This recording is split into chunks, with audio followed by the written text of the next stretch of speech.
The cold hits first, then the panic. Waves crash like thunder, and you can't tell the sky from the sea. Your voice is gone, swallowed by the storm, alone, adrift. No horizon, no hope. You think this might be it. This is it. Out here, no one comes. Wrong.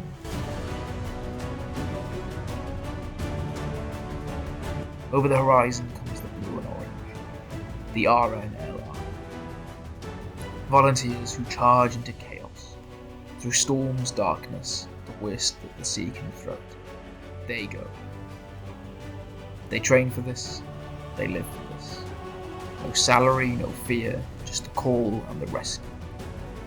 RNLI. Ordinary people, saving lives. Good morning, afternoon, or evening, and welcome back to Ventura Studio with me, Dan. Now, I hope you enjoyed that intro to the RNLI, and as a tribute to their legacy, this month we've already built the brilliantly detailed Airfix Severn Class Lifeboat, but this week we're going to launch it out to sea in a diorama. Now, I'm not endorsed by Airfix by any stretch, but wow, how awesome does this kit look when it is finished. Now, I'll let the finished model play for you while we crack on with the base prep, and you can also check out the full build video of that from the link on the screen now.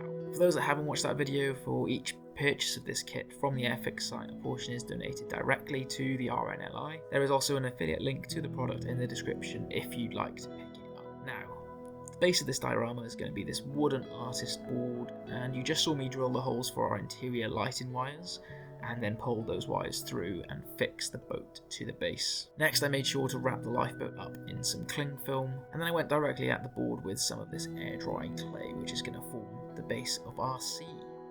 I smothered it across the board and tried to create some form of a seascape, smoothing it out to make one large body of water. Then added in these extra strips to form the wave breaks and smoothing them into the surface too. Once the clay had dried, it was time for the base coat, which I used this AK brand Atlantic Blue colour. I really just smothered this all over the board as the absolute base layer here, making sure to cover every inch of that terracotta clay. For the eagle eyes among you, I'm sure you can spot the tiny bit that I did miss. After that, I sealed the paint into the clay with a coat of Mod Podge, which also gives it a nice base layer sheen, spreading it out to create a uniform base.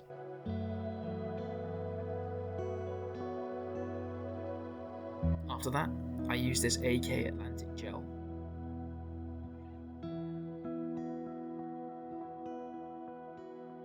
Once I got it open, and then created the next layer of the ocean look. This stuff gives incredible depth.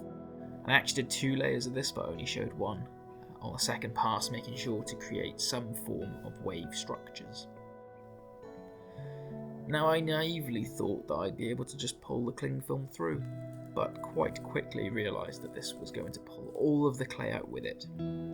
So I decided to instead go at it with scissors, and then stuffed any loose bits of cling film back into the sides.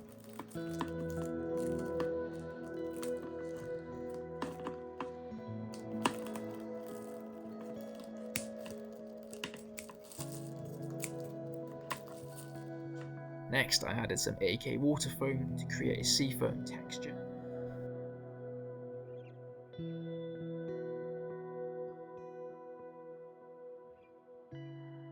And then started going at those spots with Mod Podge and this teddy bear stuffing type cotton wool.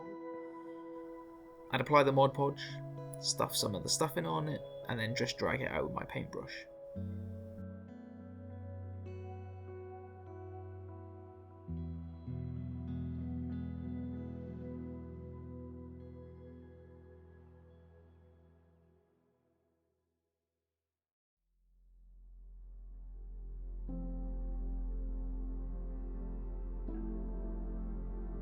Finally throwing on some loose bits of Mod Podge to create a bit of water foam effect amongst that stuff.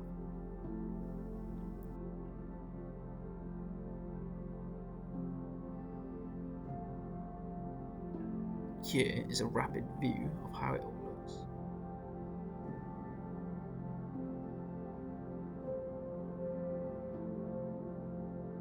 Then to give the waves and breaks a little bit more detail, I dry brush some white onto the raised textured bits of the sea.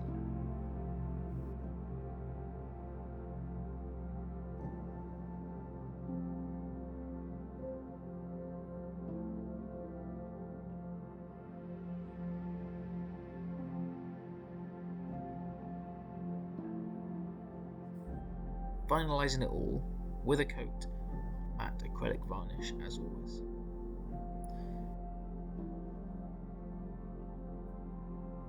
And with that, we call cut.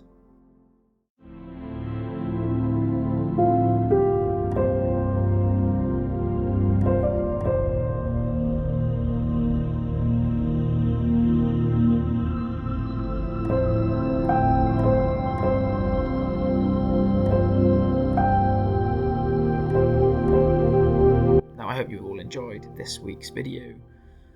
From this point on, we're going a bit more heavy into movie-inspired dioramas, so please do stay tuned, as I'm very excited to share with you the stuff that we've been creating on this channel. Thank you very much for watching. Until next time.